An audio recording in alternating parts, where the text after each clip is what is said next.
የኦሮሞ ነጻነት ሰራዊት ኦላ የምስራቅ አርሲውን ግድያ በተመለከተ የአገዛዙ የእርስ በርስ የማፋጀት ሴራ አካል ነው ሲል አወገዘው። በብልጽግና አገዛዝ የሐሰተኛ መረጃ ስርጭት እየተደረገ ያለውን የማደናገር ዘመቻ ህብረተሰቡ በጥንቃቄ እንዲመለከተው የኦሮሞ ነጻነት ሰራዊት ኦላ ሰሞኑን ባወጣው መግለጫ አስታውቋል።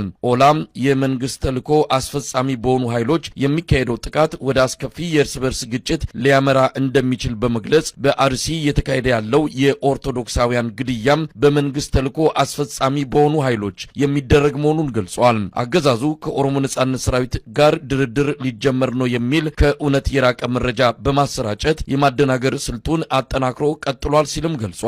በተያያዘ ዜና በአርሲም በዚህ ሰሞንም ግድያው እንደቀጠለ መሆኑን የሚያሳዩ መረጃዎች እየወጡ ነው። የጥምረት ለቤተ ክርስቲያን ዓለም አቀፍ ንቅናቄ አመራር አባል መምህር ነዋይ ካሳሁን ችግሩ እየተባባሰ ነው፣ የአባቶች ዝምታ ደግሞ አስደንጋጭ ነው ይላሉ።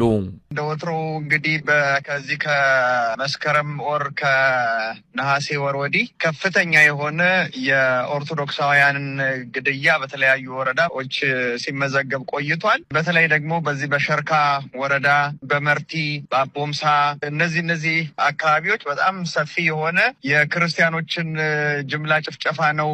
ያገዳደሉ ሁኔታ በጣም ይዘገናል ለሚሰማው። ከ2 ዓመት ህፃን እስከ 70 ዓመት ሽማግሌ ድረስ ማንንም ሳይመርጥ በተለያዩ ስራዎች ላይ ተሰማርተው ባሉበት ወቅት ኦርቶዶክሳን እየተገደሉ ያሉት እንግዲህ መጨረሻ ላይም ከነዛ ሰሞኑን ከምናስባቸው ከ25ቱ በኋላ እንደገና ሌሎች 5 ሰዎች የእርሻ ስራ ላይ እያሉ ከስራቸው አረፍ ብለው ምሳ እየበሉ ሳለ ነው ታጣቂዎች መሳሪያ የታጠቁ አክራሪዎች ከበው ሁሉንም እየጨፈጨፏቸው። እንደዚሁ ደግሞ ባልና ሚስትንም እንደዚሁ በእሳት ቃጥለው ለብልበው ነው የገደሉት። አሁን ላይ ያለው ሁኔታ መሳይ በጣም ልብ የሚነካ ነው።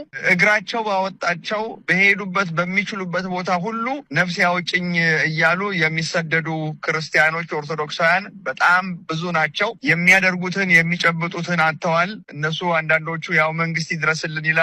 የሚደርስላቸው አካል የለም። መውጣት የሚችለው መሄድ የሚችለው ሁሉ ከአካባቢው እየለቀቀ እየሄደ ነው። በጣም በርካታ ወረዳዎች ከኦርቶዶክሳውያን ነጻ ሆነዋል። መሬታቸውን ለቀው ሄደዋል። እነዚህኛዎቹ መሄጃ የለንም መሸሻ የለንም ያሉት ናቸው ቀርተው እንግዲህ እንደዚህ አይነት መከራና ሰማዕትነት እየተቀበሉ ያሉት። የተረፉ ደግሞ በጣም በርካቶች በስጋት ደግሞ አሁንም እጅግ በቁጥር በርካታ የሆኑ ታፍነው ተወስደዋል። እነዛም የደረሱበት አይታወቅም። ቤተሰቦቻቸው ነገ ከነገ ወዲያ ሞት እንሰማለን ያሉ በጣም በስነ ልቦና የተረሹበት ነው። ድረሱልን ነው የሚሉት። ግን እንዴት ነው መድረስ የሚቻልበት መንገድ ሁሉ ሩቅ ሆነ። በቅርብ ያሉት ሊጮህላቸው ሊደርሱላቸው በአካባቢው ካለው የመንግስትም መዋቅር ጋር ሊገናኙ የሚችሉት የቤተ ክህነቱ ሰዎች ናቸው። እነሱ ደግሞ በራቸውን ዘግተው ተቀምጠዋል። በዚያ ላይ ደግሞ ሶስተኛ ቆስለው የተረፉ ህፃናቱ፣ አረጋውያኑ በጣም በርካቶች የተለያየ ሆስፒታል ክሊኒክ ገብተዋል። እነዚያን እንዴት ናችሁ የሚላቸው የለም። በአሁኑ ሰዓት እንደምታውቀው የመታከሚያ ገንዘብ በጣም ትልቅ ነው። በወረዳ ደረጃ የምትታከሙ አይደለም። ወደ ክፍለ ሀገር ይመጣሉ። ወደ አዳማ ይመጡ አሉ። ወደ አዲስ አበባ ይመጡ አሉ። ወደ ወላይታ ይሄዱ አሉ። እነዚህ ሁሉ በመከራና በጭንቅ ላይ ያሉበት ሁኔታ ነው ያለው።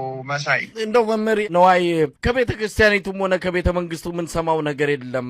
ከተገደሉትና እስካሁን ከሰማናቸው በጣም ስሜትን ከሚጎዱ ክስተቶች የወደፊቱ የበለጠ የሚያሰጋ እንደሆነ ነው ምን ሰማው። ኢትዮጵያውያን በተፈጠሩበት ቀያቸው በራሳቸው ምንም ነገር ሌላ የሚያውቁት ነገር የለም። የፖለቲካ አጀንዳም የላቸው፣ ሌላም ነገር ምንም የላቸውም። እነሱ ጭምር ነው እየተገደሉ ያሉትና ቤተ መንግስትም በቤተ ክህነትም ያለው ምላሽ በጣም ስሜትን የሚጎዳ ነው። ግን አንዳንድ አባቶች እየወጡ ነው ያሉት። በቂ ነው ወይ? እነዚህ አባቶች ስለማን ነው የሚያወሩት? ውሳኔ መወሰን ያለባቸው እነሱ ሆነው እንደሌላው የህብረተሰብ ክፍል አብረው አልቃሽ መሆናቸው በራሱ ነገሩ ወዴት እያመራን ነው የሚል ጥያቄን እየፈጠረን ያለው መምህር ነዋይ። እውነት ነው።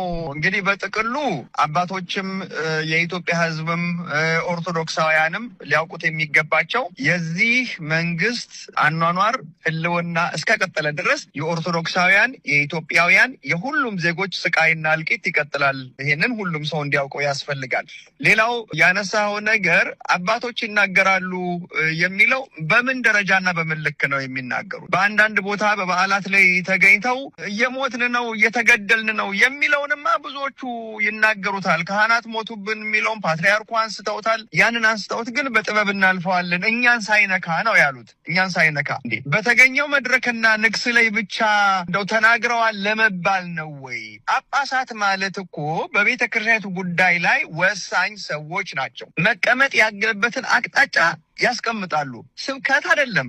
አሁን ስብከት አይደለም የሚያድነን ተግባራዊ ምላሽ እንደ ቤተ ክርስቲያን ነው። ምዕመኑማ ሞቷል። አንድ አባት የዚህ ሰበካ ጉባኤ ጠቅላላ ሰበካ መንፈሳዊ ጉባኤ ላይ ካህናቱን እናንተ ከሰላም ይበልጥ ነገር የለም አትግደል የሚለውን ነገር አስተምሩ፣ ይትክተል በል አትፍሯቸው አሉ። የሚሞተውን ሰው አትግደል ብለው አስተምሩ ብሎ መናገር። ከሞት ያመለጡ ሰዎች የሚገደሉ ሰዎችን እንዴ ላለመሞት ታገሉ የሚል ትምህርት ማስተማር አንድ ነገር ነው። በምንም ይሁን በምንም የሚገደለውን ሰው አትግደል ብላችሁ አስተምሩ የሚል የመድረክ የቃላት ጨዋታ ነው የሚሆነው። አሁንም አባቶች በተለያዩ ቦታ ላይ ሲናገሩ ሰማለሁ። ጥሩ ነው መናገራቸው። ነገር ግን እርሱ አይደለም መፍትሄው የሚሆነው። ሲሰበሰቡ ምን አደረጉ? ሀገረ ስብከት ተከፋፍለው፣ ገንዘብ ተከፋፍለው፣ በጀት ተከፋፍለው አከሌ ወደ ከሌ ተመደብ የሚለውን የራሳቸውን ጉዳይ ካዩ በኋላ ምዕመኑ እየሞተ ነው፣ እየተገደለ ነው፣ እያለቀ ነው፣ ይሄ የምንሰበስበው ገንዘብ፣ ይሄ የምንኖርበት ገንዘብ፣ እንዲህ የምንኖርበት ህዝብ እኮ እያለቀ ነው የሚል አጀንዳ እኮ አላነሱም፣ አልተወያዩም። ታዲያ የምን መዝገብ ማስያዝ ወይም ሪከርድ ማስቆጠር ነው?